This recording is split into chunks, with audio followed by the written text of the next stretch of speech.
ठीक। Good afternoon class, कैसे हो आप सब? ठीक है, आज हमारी कोशिश रहेगी कि हम भारत को आज़ाद कर दें आज की क्लास में। ठीक है, हाँ, मतलब कि 1935 का जो एक्ट था उसको कंप्लीट कर देंगे आज, और आज 1947 तक आ जाएंगे। ठीक है, हाँ, भारत को आज़ाद करेंगे। अच्छा, पहले तुम लोग एक बात बताओ, 3-4 दिन से तुम लोग पढ़ रहे हो, तुम्हारे कुछ पल्ले पड़ रहा है कि नहीं?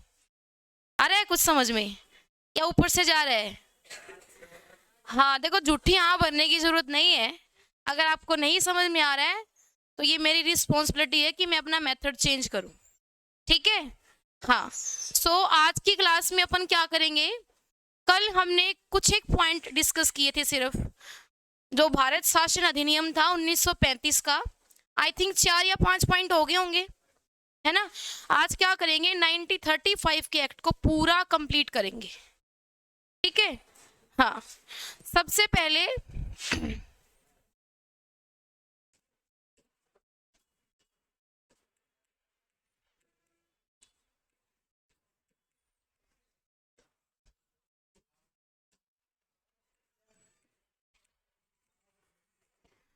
देखिए, ये जो एक्ट है 1935 का, इसके पीछे एक पूरी बैक स्टोरी है, और उस बैक स्टोरी के अंदर बहुत सारे पॉइंट हैं, फैक्ट हैं, बहुत सारे प्रस्ताव हैं, पर्दे के पीछे बहुत सारा काम हो रहा है।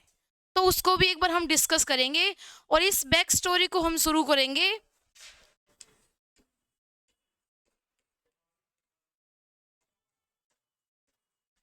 1927 से।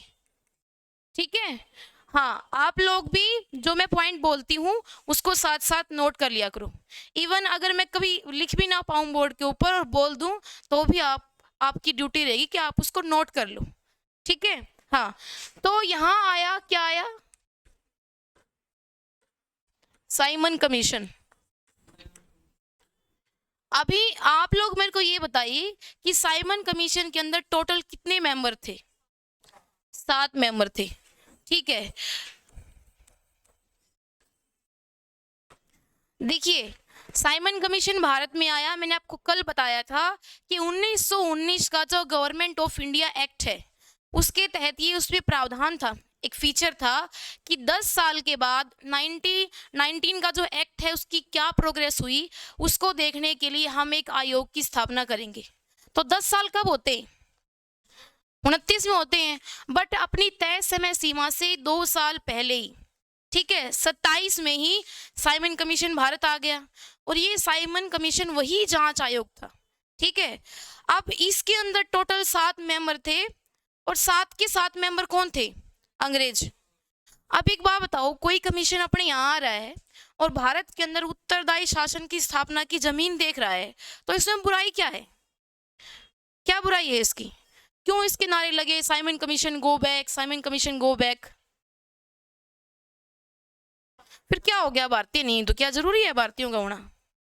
भाई, हम हमारे ऊपर उस टाइम शासन ही अंग्रेजों का है, तो जब अंग्रेज हमारे यहाँ एक कमीशन के अंदर मेंबर बन के आ रहे हैं, तो इसमें बुराई क्या है, पहले आप मेरे को ये बताओ।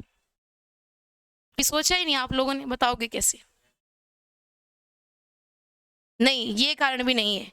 इसका बड़ा इंटरेस्टिंग कारण है। एक बात बताओ, आप में से मैं 2 बच्चों को भेज दूं छत्तीसगढ़ के बिलासपुर में, ठीक है, और मैं आपको कहूं आपको छत्तीसगढ़ के बिलासपुर के अंदर जितनी भी रोड कनेक्टिविटी है गाँव के अंदर, उसका मैप मेरे को बना के देना है, और बिलासपुर डिस्ट्रिक्ट की क्या समस्या है यहाँ आप मेरे को बताओगे यहीं पे, तो आप क्या बता पाओगे? आपको पूरी भिवानी का ही नहीं पता होगा, 2-3 इलाकों को छोड़ के, तो आप छत्तीसगढ़ के बिलासपुर के बारे में कैसे बात बताओगे ना? डेफिनेटली आप नहीं बता पाओगे।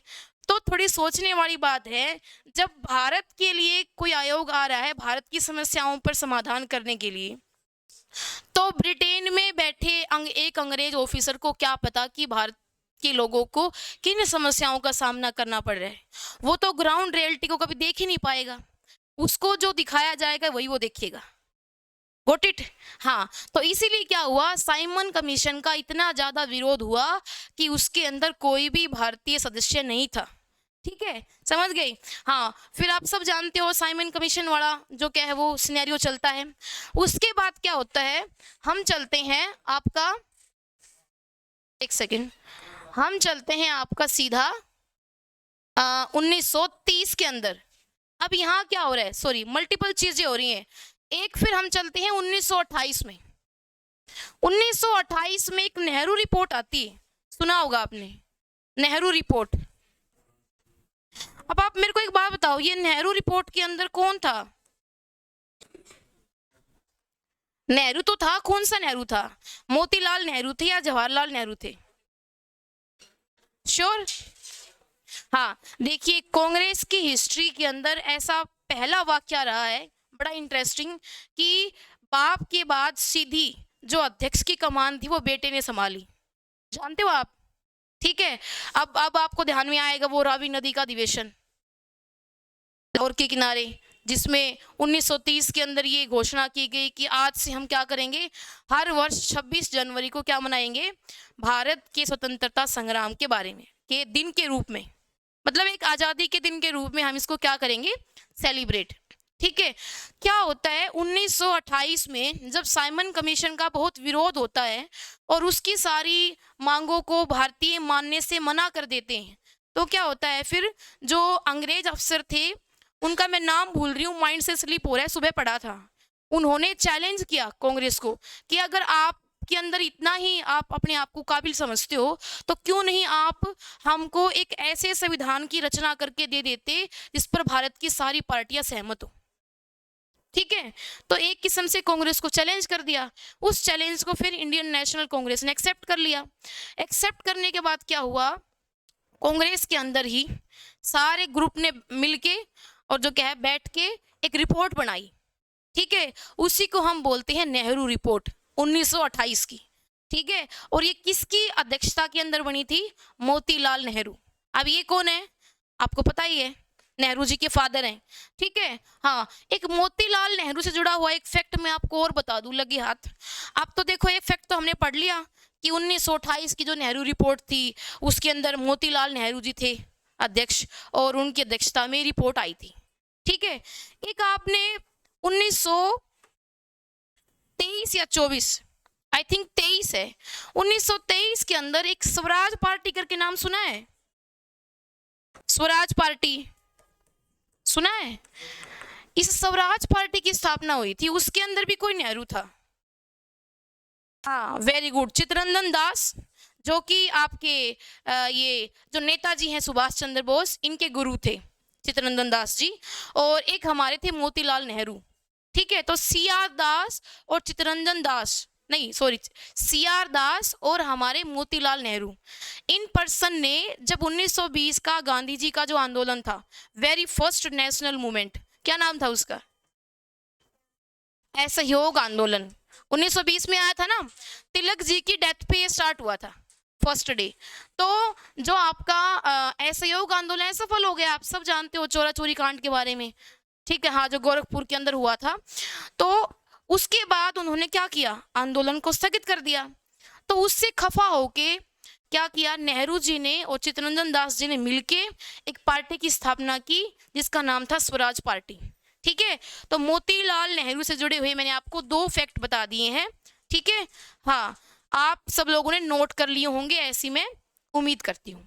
ठीक है, चलिए अब इसके बाद हम चलते हैं, जो आपकी 1928 की नेहरू रिपोर्ट थी, ये तो बनाई कांग्रेस ने।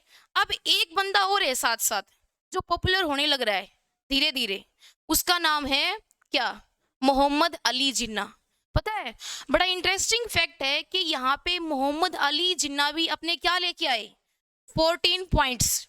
उसको हम क्या क्या बोलते हैं, उसको हम 14 सूत्रीय मांग, ठीक है, या बोलते हैं 14 पॉइंट। उन्होंने कहा कि मैं जो हूं आपकी इस नेहरू रिपोर्ट से सहमत नहीं हूं, मैं मेरे खुद के जो क्या है वो कुछ पॉइंट सौंपना चाहता हूं। तो वो जो जिन्ना जो प्रपोजल लेके आया था उसी को हम बोलते हैं 14 पॉइंट प्रपोजल। समझ गए? हाँ, तो अब हम आ गए हैं 1928, ठीक है, कवर कर लिया। अब आएंगे सीधा 1930 पे।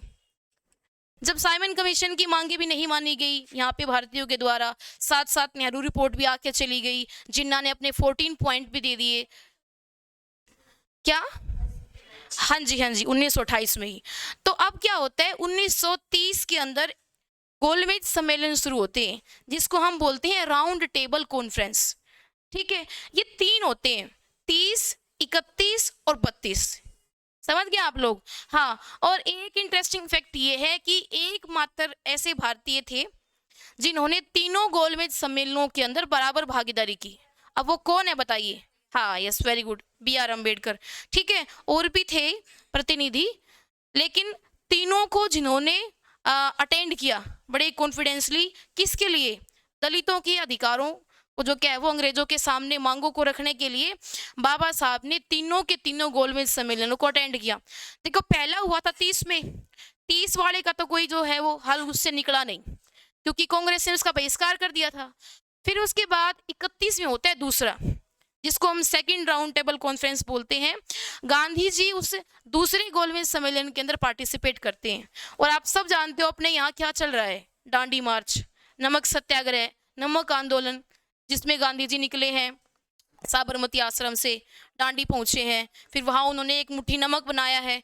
तब से पूरे भारत के अंदर क्या चल पड़ा, एक नया सेकंड, गांधी जी का second one of the major international movement, जिसका नेशनल लेवल का मूवमेंट, जिसको हमने क्या नाम दे दिया, नमक सत्याग्रह या सविनय अवज्ञा आंदोलन, जिसमें कानून तोड़े जा रहे हैं।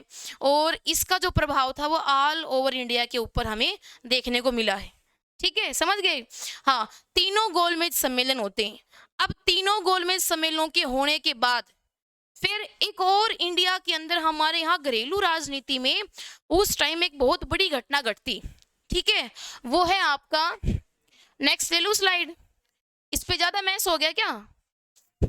1932। अच्छा, हाँ भर रहे हो आप लोग, मतलब मैं मैस कर रही हूँ बोर्ड पे, जोक्स अपार्ट। तो 1932 के अंदर क्या होता है, 1932 में हमारे यहाँ एक पूना पैक्ट होता है। पूना पैक्ट, हाँ, पूना पैक्ट। एक्चुअल में गांधी जी को तो गिरफ्तार कर लिया गया, वो जेल में है, और तब उनको पता चला कि अंबेडकर जी की मांग को अंग्रेज मानना चाहते हैं, और मान ही ली है लगभग। ठीक है, इसको हम बोलते हैं कम्युनल अवार्ड, सांप्रदायिक पंचाट। तो उन्होंने मान लिया कि हम अब क्या करेंगे, जो ये दलित जो वर्ग है उसके लिए भी हम क्या करेंगे, अलग से, है ना, सांप्रदायिक प्रतिनिधित्व की व्यवस्था हम कर देंगे। तो यहाँ से गांधी जी को पता चला, गांधी जी को कुछ नहीं सूझा, उनको सिर्फ एक बात समझ में आई कि हिंदू धर्म के अंदर अगर ये वाला पार्ट भी अलग हो जाएगा, निकल जाएगा, तो हमारा बंटवारा बहुत बहुत चरम सीमा पर पहुंच जाएगा। देखो 1909 में मुसलमान निकल चुके हैं, ठीक है, 1919 में ईसाई, सिख, ठीक है, और इसके साथ यूरोपीय मूल के और एंग्लो इंडियन, और हम देखेंगे 35 में और भी बंटवारा हो जाएगा। तो जो आपका एक किस्म से हिंदू धर्म के अंदर है जो एक मेजर पार्ट था, इसको आप अछूत कह लो, आप दलित कह लो, या फिर जो आपके गांधी जी ने नाम दिया है उनको हरिजन, मतलब हरि के जन, वो पार्ट भी अगर अलग हो जाएगा तो हमारे अंदर एक ना फटने वाली खाई जो क्या है वो पैदा हो जाएगी। तो उन्होंने क्या किया, फिर दबाव बनाया कि आप क्या करो, आप अलग से प्रतिनिधित्व की मांग को छोड़ दो, हम आपको यहीं पे विद इन हम आपको क्या देंगे, रिजर्वेशन। तो तब जाते हैं मदन मोहन मालवीय जी और आपके अंबेडकर जी के बीच में साइन होता है पैक्ट, जिससे अंबेडकर जी भी सहमत हो जाते हैं, और फिर पूना पैक्ट की घटना होती है। ठीक है, इतना सारा सब कुछ ये जो था 1935 के एक्ट की बैक स्टोरी थी। ठीक है, हाँ, फिर क्या होता है, अंग्रेज फाइनली एक वाइट पेपर ड्राफ्ट जिसको बोलते हैं वो लेके आते हैं, श्वेत पत्र, और फिर उसको जो क्या है वो 1935 के अधिनियम का नाम दिया जाता है government of India act 1935, Bharat शासन अधिनियम 1935। ठीक है, कल हमने ये बैक स्टोरी डिस्कस नहीं की थी, ये अपनी रहती थी, मैंने आपको फटाफट पॉइंट करवा दिए थे। ठीक है, आज हम एक तो कल वाले पॉइंट करेंगे रिवाइज, जो अपने कल आपने कर लिए थी, रिवाइज हो जाएगा। दूसरा जो कुछ बचे हैं उसको हम क्या कर लेंगे फटाफट से कवर। ठीक है, तो आप नोट कर रहे हो? ठीक है, ओके। पूना पैक्ट हुआ था 1932 में, ठीक है। मदन मोहन मालवीय जी और आपके जो बाबा साहब ने साइन किया था। मदन मोहन जो थे, मालवीय जी जो थे, वो गांधी जी के रिप्रेजेंटेटिव थे, क्योंकि गांधी जी जेल में थे, वो साइन कर नहीं सकते, इसलिए उन्होंने उनको भेजा था, ठीक है। हाँ, इतना आप लोग नोट करिए। अभी हम 1935 एक्ट के फटाफट मेन पॉइंट को रिवीजन करते हैं, ठीक है। कल मैंने आपको बताया था, लिखने की जरूरत नहीं, कल मैं आपको लिखवा चुकी हूँ। सबसे पहले तो अपने यहाँ क्या हुआ था, एक फेडरल कोर्ट की स्थापना हुई थी इस एक्ट के तहत, लिखवा चुकी हूँ ये मैं आपको, फेडरल कोर्ट जिसको बोलते हैं, नोट किया था ना आप लोगों ने। फिर मैंने आपको बताया था कि भारत की वित्तीय साख को नियंत्रित करने के लिए, है ना, मनी के फ्लो को कंट्रोल करने के लिए अपने यहाँ आरबीआई की स्थापना हुई थी, ये मैं करवा चुकी हूँ आपको। फिर मैंने आपको बताया था कि पहली बार 1935 का जो अधिनियम है, ये अब तक का पारित सबसे विस्तृत और विशाल अधिनियम था, ठीक है। इसके अंदर 321 के आसपास धाराएं थी और हाँ 10 अनुसूचियां थी। और कल मैंने आपको ये भी बताया था कि 1935 का भारत शासन अधिनियम भारत के अंदर क्या है, संघात्मक ढांचे की स्थापना को लेके आया था, ठीक है। जो अपने यहाँ पे आज जो आप फेडरल स्ट्रक्चर देख रहे हो, वो फेडरल स्ट्रक्चर 1935 के एक्ट से क्या है, प्रेरित। और फिर कुछ हमारे संविधान सभा का हम जब संविधान सभा को पढ़ते हैं तो कुछ आलोचक है, वो आलोचक ये कहते हैं, क्रिटिसाइज करते हैं इंडियन कॉन्स्टिट्यूशन को कि आपने तो जी क्या किया है, 70% पार्ट यूं का यूं चेप लिया है, कट और कॉपी, ठीक है, 1935 वाले एक्ट से। बट कल मैंने आपको बताया था कि बच्चों, हाँ, इन रियलिटी काफी सारे प्रावधान लागू ही नहीं हुए, लिखी रह गई, ठीक है। उन्हीं में से एक क्या था, अखिल भारतीय संघ की स्थापना का प्रावधान, बताया था ना मैंने आपको कि 1935 के एक्ट में ये आपका प्रावधान था कि हम लोग क्या करेंगे, केंद्र यानी कि सेंटर और प्लस स्टेट और प्लस देशी रियासतें, इनको मिला के हम क्या करेंगे, एक अखिल भारतीय स्तर के संघ का निर्माण करेंगे, एक फेडरल स्ट्रक्चर हम अपने यहाँ डेवलप करेंगे। लेकिन क्या हुआ, देशी रियासतों ने इसके अंदर शामिल होने से मना कर दिया और उन्होंने कहा कि हम जो है ना, चुने हुए प्रतिनिधियों के अंडर रूल नहीं कर सकते, क्योंकि ये हमारे शान में खिलाफी, ठीक है। हाँ, तो इसलिए ये प्लान जो है एक्चुअल में इन रियलिटी कभी एग्जीक्यूट ही नहीं हो पाया, ठीक है। हाँ, उसके बाद फिर मैंने आपको बताया था कि 1919 के अधिनियम में 2 सूचियां थी, लेकिन 1935 के अधिनियम में सूचियां 3 हो गई, राज्य सूची, केंद्र सूची, समवर्ती सूची, centre state, centre list, state list और कंकरेंट लिस्ट। एक मैंने आपको बताया था कि एक तीसरी चीज और है, अपशिष्ट शक्तियां, जो पार्ट जो टॉपिक्स तीनों सूचियों में किसी में भी नहीं आए, वो किस में डाल दिए हमने, अपशिष्ट शक्तियों में। और वो अपशिष्ट शक्तियां हमने उस टाइम यानी कि 1935 के एक्ट के तहत किसको दी थी, गवर्नर को। आज वो किसके पास है, अपने यहाँ राष्ट्रपति जी के पास, ठीक है। हाँ, तो नहीं, राष्ट्रपति जी के पास कहाँ है, सॉरी, राष्ट्रपति जी के पास नहीं है, केंद्र सरकार के पास ही है, ठीक है। हाँ, तो ये थे कल वाले पॉइंट, अब कुछ नए पॉइंट डिस्कस करते हैं, ठीक है। अब हम विषयों की संख्या पढ़ेंगे और उसका कंपैरिजन करेंगे 1935 वाले एक्ट से और आज प्रेजेंट में कितने टॉपिक हैं उससे, ठीक है। सबसे पहले केंद्र सूची के विषयों की बात करते हैं, लिखिए 1935 के एक्ट के अकॉर्डिंग केंद्र सूची के अंदर आपके विषयों की संख्या थी 59, आज कितनी है बताइए, आपने तो कहा है मैडम पॉलिटी पढ़ी है एक बार। आज हमारे इस टाइम करंट सिनेरियो क्या है, कितने टॉपिक्स हैं हमारे पास सेंटर लिस्ट में, कितने हैं, 60, नहीं तो कितने हैं, 12, क्या बात करते हो आप लोग। अभी हमारे पास लगभग 100 विषय हैं केंद्र सूची के अंदर, और ये केंद्र सूची वही सूची है जिसपे सेंट्रल गवर्नमेंट रूल रेगुलेशन बना सकती है, ठीक है। और इस केंद्र सूची के अंदर वो विषय है मुख्यतः जो राष्ट्रीय महत्व के हैं, ठीक है। जैसे आपका रक्षा, जैसे आपका बीमा, जैसे आपका बैंकिंग, जैसे आपका ब्रॉडकास्टिंग संचार, जैसे आपकी विदेश संबंध जो होते हैं, फॉरेन अफेयर, ऐसी चीजें हैं, ठीक है। हाँ, तो केंद्र सूची के अंदर उस टाइम कितनी संख्या थी विषयों की? 59। अब हम बात करते हैं राज्य सूची की।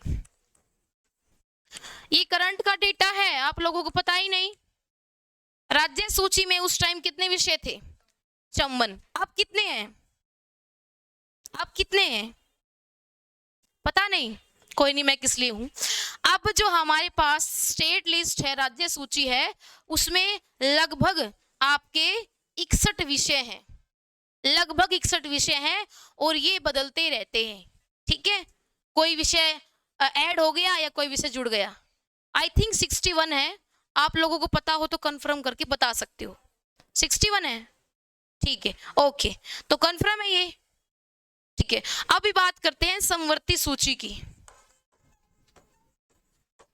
समवर्ती सूची की उस टाइम 1935 के एक्ट में समवर्ती सूची के विषयों की संख्या थी 36। नोट करो, 36। इस टाइम पे कितनी है? इस टाइम जो हमारी कंकरेंट लिस्ट है उसके अंदर टॉपिक्स की कितनी है संख्या? आई थिंक 59 के आसपास है, ठीक है। हाँ, ये आपके लिए होमवर्क क्वेश्चन है। कल मेरे को आप इन तीनों सूचियों के 5-5 मेन टॉपिक याद करके लाओगे, ठीक है, और मेरे सामने बताओगे कि राज्य सूची के मेन टॉपिक मैडम ये है। होमवर्क क्वेश्चन है आपका, ये भी नोट कर लो। केंद्र सूची के मैडम 5 टॉपिक ये हैं, समवर्ती के ये हैं, और अपशिष्ट शक्तियां भी, अपशिष्ट सूची के अंदर भी जो पावर, जो आपके टॉपिक्स हैं मिसलेनियस, जो बच गए किसी में ऐड नहीं हुए, वो भी आप, कल मैंने 2 बताए थे ना आपको, साइबर सिक्योरिटी, ओटीटी प्लेटफॉर्म। आजकल तो ओटीटी का जमाना है, तो उसको कंट्रोल करने के लिए सरकार एक्ट लाई है। तो ऐसे आप मेरे को कल 5 टॉपिक लिख के लेके आओगे, ठीक है। हाँ, अब और क्या रह गया, और इसमें कुछ और फैक्ट मैं आपको बताती हूँ, कुछ और फैक्ट मैं आपको बताती हूँ। समवर्ती सूची के अंदर 59, मैं श्योर नहीं हूं, आप चेक कर लेना। 52 नहीं, सबसे पहले मूलतः ओरिजिनली जब हमने संविधान बनाया था तब हमारे पास थे क्या? हाँ, उस टाइम हमारे पास 47 थे, फिर ये चेंज होते गए, बढ़ते गए। जैसे 1942 के आपका ये 42वें संवैधानिक संशोधन के द्वारा भी क्या होता है, कुछ विषयों को राज्य सूची से निकाल के समवर्ती सूची में हम डाल देते हैं। जैसे आपका शिक्षा, जैसे आपका वन, जैसे आपका नाप तोल, ठीक है, जैसे आपका वन्य जीवों का संरक्षण, तो ये टॉपिक्स निकाले गए थे, ठीक है। हाँ, अभी हम बात करते हैं यूपीएससी, जेपीएससी और पीएससी के बारे में। क्या है, सुनो ध्यान से। मैंने आपको बताया था कि 1919 का जो एक्ट है इसमें क्या आया था? पीएससी, एक पब्लिक सर्विस कमीशन की स्थापना का प्रावधान था, और वो ली कमीशन मैंने आपको बताया था 1926 में वो फिर एस्टेब्लिश हो गया था, बताया था ना। अब जो 1935 का जो एक्ट है उसके तहत ये तीनों चीजें आ गई। यूपीएससी मतलब union public service commission, central level का जो क्या है भर्ती आयोग, जो सिविल सर्विसेज देखेगा, और ये अपने आज भी है। दूसरा है जेपीएससी, जेपीएससी क्या है? Joint public service commission. ये क्या है? 2 या 2 से अधिक राज्य, ठीक है, 2 या 2 से अधिक राज्यों के अंदर एक संयुक्त लोक सेवा आयोग भी हो सकता है, ठीक है। सेम वैसे ही जैसे 2 या 2 से अधिक राज्यों का एक राज्यपाल भी हो सकता है अपने यहाँ आज के टाइम पे, और 2 या 2 से अधिक राज्यों का एक सेम कॉमन हाई कोर्ट भी हो सकता है अपना है। अपनी तो राजधानी भी एक ही है, हाई कोर्ट भी एक ही है, ठीक है।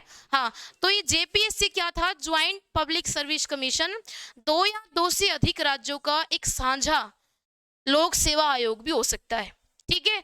और पीएससी पब्लिक सर्विस कमीशन ये तो आ ही चुका था, समझ गए। तो 1935 का एक्ट यहाँ से कंप्लीट होता है। कुछ एक आध मिसलेनियस पॉइंट में देखती हूँ जो मैंने आपको अब तक नहीं बताए थे, ठीक है। फिर हम चलेंगे इंडियाज फर्स्ट इलेक्शन के ऊपर जो कि 1937 में हुए थे, ठीक है। हाँ, तो अभी क्या पॉइंट बच गया? हाँ, एक मिसलेनियस पॉइंट बच गया। बर्मा के बारे में जानते हो आप? बर्मा कौन सी? हाँ, वेरी गुड। बर्मा पुराना नाम है, म्यांमार नया नाम है। फिलहाल तो म्यांमार में क्या है? अच्छा, आप मेरे को बताओ, इस टाइम म्यांमार के अंदर कौन सी शासन प्रणाली है? बताइए। भाई, भारत के पड़ोसी देश हैं, तो ये तो आपको इतना तो मालूम होना चाहिए कि हमारे किस पड़ोसी देश के अंदर किस टाइप की सरकार है। क्या है बताइए? लोकतंत्रात्मक? नहीं, बिल्कुल नहीं। बताइए क्या है? इस टाइम म्यांमार के अंदर सैनिक शासन की जैसी प्रणाली है। म्यांमार के अंदर अभी नहीं, पिछले कुछ सालों से। आपने उसका नाम सुना है? आंग सान सू की का सुना है? हाँ, तो ये म्यांमार के अंदर लोकतंत्र के लिए संघर्ष जो ये लंबे समय से कर रही थी, मतलब वहां की क्या है, अपोजिशन के लीडर हैं म्यांमार की। और म्यांमार में इस टाइम सैनिक शासन के जैसा शासन है, समझ गए? हाँ, किसी दिन मैं आपको एक सेपरेट क्लास में करवा दूंगी अलग अलग शासन प्रणालियां, उनका मीनिंग या प्रकार या उनके क्या क्या फीचर होते हैं मेन, जिससे आपको पकड़ में आ जाएगी। जैसे अब मैं बोलती हूँ आपके सामने डेमोक्रेटिक गवर्नमेंट, तो आपके माइंड में उसी टाइम क्लिक होना चाहिए कि मैडम डेमोक्रेसी के ये फीचर हैं। मैं आपके सामने बोल दूं मोनार्की, राजतंत्र शासन प्रणाली, तो आपको उसी टाइम माइंड में क्लिक होना चाहिए कि हाँ, राजतंत्र के ये फीचर है। मैं बोल दूं सैनिक शासन, तो आपको उसी टाइम होना चाहिए कि हाँ, सैनिक शासन के अंदर ये होता है, ठीक है। ये किसी दिन हम स्पेशल क्लास लेके करेंगे, ओके। हाँ, अब फिलहाल हम चलते हैं इंडिया के पहले मेजर इलेक्शन के ऊपर, ठीक है। देखिए, इंडिया इंडिपेंडेंट हुआ है 47 के अंदर, और 50 में हमारे यहाँ पहले इलेक्शन हुए हैं सार्वभौमिक वयस्क मताधिकारों के ऊपर, जिसको हम बोलते हैं यूनिवर्सल अडल्ट फ्रेंचाइजी। अपने क्या किया यहाँ पे, कोई भी मैन वुमेन किसी भी जाति धर्म लिंग का जो भी 21 साल से ऊपर है, पढ़ा हो अनपढ़ हो, डजेंट मैटर, अपने यहाँ वोट देगा। अपने ऐसा हुआ है, और भारत ने ये बहुत ही प्रगतिशील कदम उठाया। मैं आपको बताऊं कि जो वोटिंग का राइट है ना बच्चों, वो आज जो वेस्टर्न कंट्री है अपने आप को बहुत डेवलप बोलती हैं, है ना, कि हमसे बड़ा लोकतंत्र तो किसी के पास है ही नहीं, हम तो दुनिया की सबसे बड़ी डेवलप कंट्री हैं, और ये तो कुछ भी नहीं है ईस्ट की कंट्री। एक्चुअल में मैं आपको बताऊं, अमेरिका आजाद कब हुआ था? 1776 में, ठीक है। और ब्रिटेन एक ऐसा साम्राज्यवादी देश था जिसकी पूरी दुनिया पे पकड़ थी, और हम ये मानते थे कि ब्रिटेन के सूर्य को कभी अस्त ही नहीं होता देखा गया है, ठीक है। दुनिया के 2/3 हिस्से के ऊपर इस ब्रिटेन का राज था। उसी ब्रिटेन के अंदर महिलाओं को वोटिंग का राइट जाके मिला 1920 में, 1928 में, ठीक है, समझ गए? तो ऐसे देश जो अपने आप को डेमोक्रेसी की मदर बोलते हैं, जननी बोलते हैं, उन देशों के अंदर महिलाओं को मत का अधिकार सदियों बाद जाके मिल रहा है। लेकिन इंडिया में हमने क्या किया, बड़ा ही प्रोग्रेसिव ये स्टेप था, एक ही झटके में सबको यूनिवर्सल अडल्ट फ्रेंचाइज, कोई भी हो भाई, हमारे यहाँ महिला पुरुष, है ना, जाति धर्म लिंग नस्ल सब जो क्या है वो समान है, बस वो 21 साल से ऊपर होना चाहिए। और आप सब जानते हो, जिस टाइम देश आजाद हुआ उस टाइम पे हमारी जो क्या है वो 15% पॉपुलेशन भी पढ़ी लिखी नहीं थी, ठीक है। हाँ, इतनी ज्यादा क्या थी, अनपढ़ता, अशिक्षा। उसके बावजूद भी हमने इतना मेजर जो क्या है वो रिफॉर्म या स्टेप उठाया कि सबको मत का अधिकार दे दिया, ठीक है। ये थी हमारे खुद के फर्स्ट इलेक्शन के बारे में। लेकिन ब्रिटिश इंडिया के अंदर फर्स्ट इलेक्शन कब होते हैं? 1937 में, ठीक है। 1937 के अंदर ब्रिटिश भारत में पहले चुनाव होते हैं, ठीक है। और इन पहले चुनावों के अंदर जो हमारी कांग्रेस जो है वो 11 प्रांतों में से 5 प्रांतों में सरकार बनाती है बहुमत से। नोट करो इसको, 5 प्रांतों में सरकार बनाती है मेजॉरिटी गवर्नमेंट बहुमत से, प्लस 2 राज्यों के अंदर वो क्या करती है, गठबंधन, जिसको हम बोलते हैं, ठीक है। कोalition का मतलब समझते हो आप? गठबंधन क्या होता है पता है? 2 पार्टियां मिलके क्या करती हैं, 2 पार्टियां मिलके क्या करती हैं, सरकार बनाती हैं। चुनती हैं, सरकार बनाती हैं। नहीं नहीं, आप कंफ्यूज हो, सुनो ध्यान से। एक्चुअल में जब किसी भी पार्टी को बहुमत नहीं मिलता है, मेजोरिटी नहीं मिलती है। अब मेजोरिटी क्या होता है, कुछ फिक्स सीटें होती हैं, वो संख्या अगर किसी भी पार्टी को प्राप्त नहीं होती है तो क्या होता है, ऐसे में किसी भी पार्टी को मेजोरिटी नहीं मिलती, सरकार बनाने के लिए दो तीन पार्टियां इकट्ठी हो जाती और अपना एक कोalition कर लेती हैं सरकार में आने के लिए। उसी को बोलते हैं बहुमत, नहीं उसी को बोलते हैं गठबंधन की सरकार। ठीक है, अपने हरियाणा की हिस्ट्री के अंदर अगर हम देखें तो सबसे ज्यादा सरप्राइजिंग मूवमेंट या सरप्राइजिंग गठबंधन किसका था, जेजेपी का और बीजेपी का। ठीक है, हाँ आप सब जानते हो, बड़ा ही इंटरेस्टिंग ये वो था, एक किस्म से सरप्राइज था हरियाणा की जनता को। ऐसा हम सोच नहीं सकते थे कि जिसके एंटी वोट मांगे उसी के साथ आके फिर आपने कोलेशन कर ली।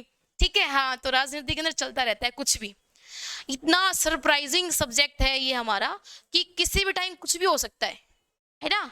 हाँ तो 5 में तो कांग्रेस को बहुमत मिल गई, 2 में उन्होंने क्या किया, कोalition गवर्नमेंट बनाई।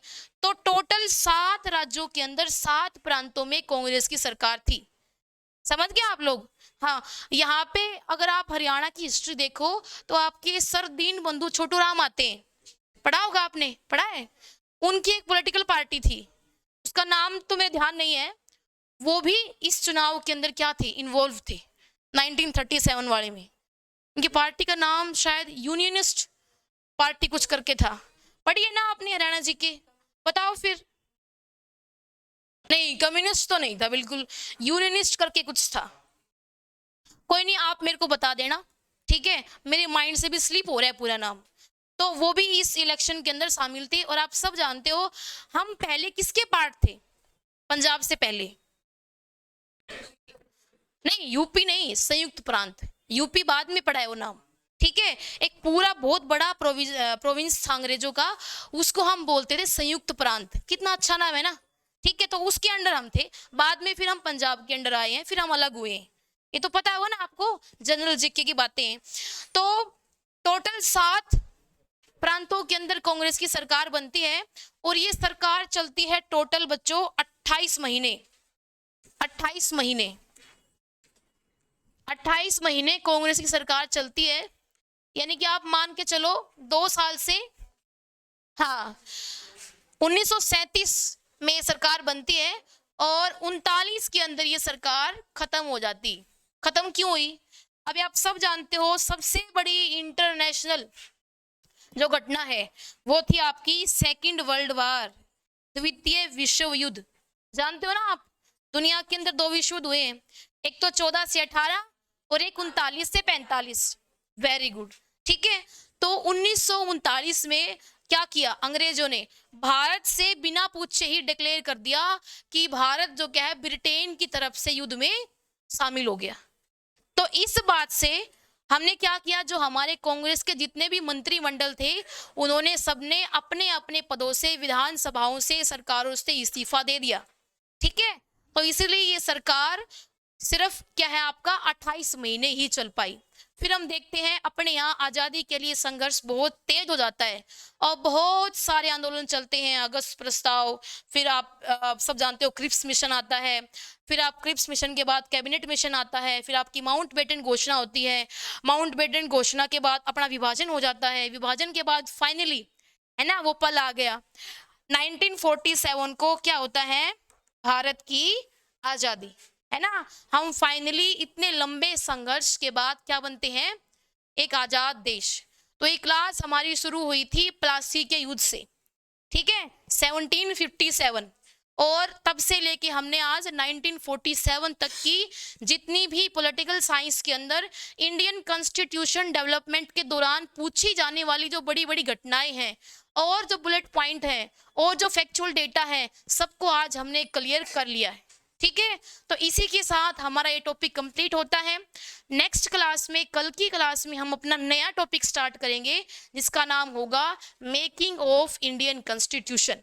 आप सबका चाहिए था टॉपिक जिसके अंदर आपको लगता है कि यही पॉलिटी है, संविधान का निर्माण कैसे हुआ, कितनी समितियां थी, किसने क्या काम किए, किसकी क्या ड्यूटी थी, है ना, देसी रियासतों का जो क्या है वो मिलन कैसे हुआ, किसने जोड़ा, ये सारा आपका चिर परिचित डेटा, ठीक है, जो कि हर कंपटीशन एग्जाम की जान है, वो वाली क्लास हम स्टार्ट करेंगे कल से, ठीक है।